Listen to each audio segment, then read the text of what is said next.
এই তো মেম্বারের বাড়ি চলে আইছি। ও মেম্বার, মেম্বার বাড়ি আসো। এই ভর দুপুরে বাবলু এমন চেঁচামেচি করছে কি জন্য? আরে বাবলু, তুমি আমার বাড়ি, কি ব্যাপার? ব্যাপার তো একটা আছেই। তোমার হাসির মধ্যে আমি রহস্যের গন্ধ পাচ্ছি।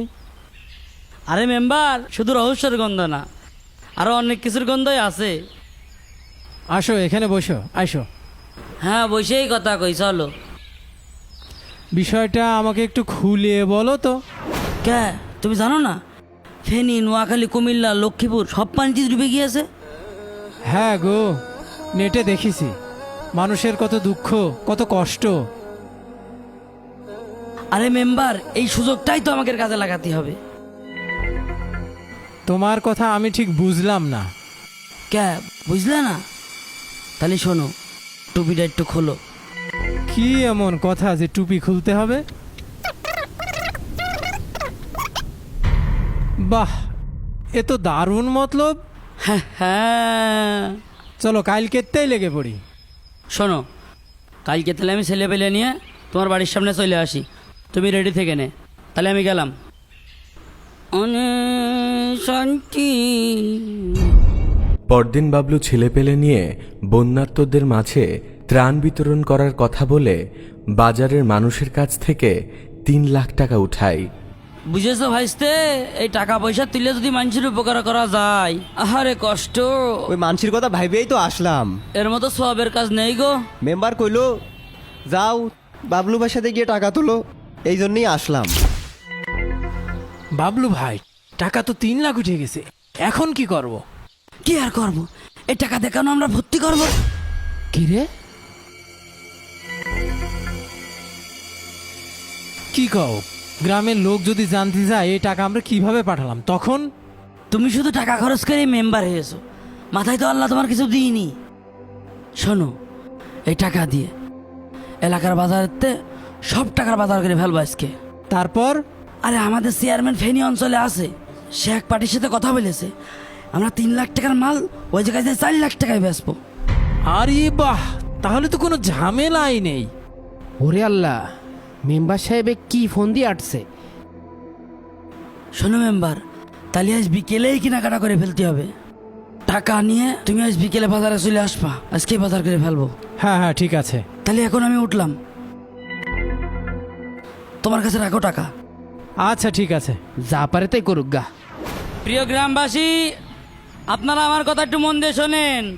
আপনাদের টাকার এই ত্রাণ কিনেছি, আমরা ফেনীর উদ্দেশ্যে রওনা দিচ্ছি। আপনারা আমাকে জন্য দোয়া করবেন। ঠিক আছে ভাই। আমরা যেন ফেনীতে যেয়ে বন্যার্তদের মাঝে ভালোভাবে ত্রাণ দিতে পারি। সবাই দোয়া করবেন তো? হ্যাঁ যাও, তাহলে তোমরা দোয়া করে দিলাম, যাও যাও। এই ড্রাইভার, আল্লাহ নামে গাড়ি স্টার্ট দেন। মেম্বার চলো চলো। সাথে সাথে বাবলু ত্রাণের গাড়ি নিয়ে রওনা হয়। ভাই, এই যে আপনার মাল, চাল ডাল তেল সব কিছু আছে, শুধু একটু পানিটা ফেলাই নেবেন। সব কিছু ঠিকঠাক আছে তো? হ্যাঁ, একদম ঠিকঠাক। মিরাজ, জি ভাই। দেখো তো সব কিছু ঠিকঠাক আছে কি না। ঠিক আছে ভাই, দেখছি। হ্যাঁ হ্যাঁ, ভালো করে দেখে নেন, সব কিছু ঠিকঠাক আছে। ভাই, মালামাল সব ঠিকই আছে। তাহলে নামিয়ে ফেলাও। ভাই, আমরা ব্যবসায়িক মানুষ, ব্যবসা তো আর একদিনের না। আপনি শুধু লেনদেনটা ঠিক রাখবেন, ব্যবসা রানিং থাকবে। কোনো সমস্যা নেই, আমি লেনদেন ঠিকঠাক রাখবো। হ্যাঁ, আপনার তো ব্যবসায়ী মানুষ। না না না না, আপনারা তো কসাই, দালাল। সি সি সি মেম্বার সাহেব, আমি ভাবতেও পারিনি যে আপনি এইরকম একটা কাজ করবেন। আপনারা মানুষের অসহায়ত্বের সুযোগ নিয়ে তাদের আবেগকে পুঁজি করে এই ত্রাণগুলো, এই খাদ্যগুলো আত্মসাৎ করছেন, এইভাবে বিক্রি করে দিচ্ছেন। আসলে হুজুর, থামেন, আমার যা বোঝার তা বোঝা হয়ে গেছে। হুজুর, হুজুর, এ বিষয়ে আপনি গ্রামবাসীকে কিছু বলবেন না হুজুর? আমার এতদিনের সম্মান হুজুর, হুজুর। আমি না হয় গ্রামবাসীকে কিছুই বললাম না, আপনারা না হয় গ্রামবাসীকে ফাঁকি দিলেন, কিন্তু আল্লাহকে আপনারা কিভাবে ফাঁকি দিবেন? হুজুর, আমি অর্থর লোভে অন্ধ হয়ে গেলাম হুজুর। হুজুর, আপনি আমার চোখ খুলে দিয়েছেন হুজুর। হুজুর, হুজুর, আমরা এসব মালামাল এখনই বন্যার্থীদের মধ্যে দান করে দিব হুজুর। আর চেয়ারম্যান সাহেব, আপনিও?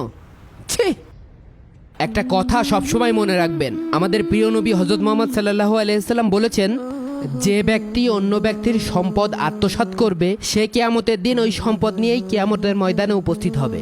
তখন ওই সম্পদ তাদের বিরুদ্ধে সাক্ষী দিবে এবং ওই সম্পদই তাদের জন্য কাল হয়ে দাঁড়াবে।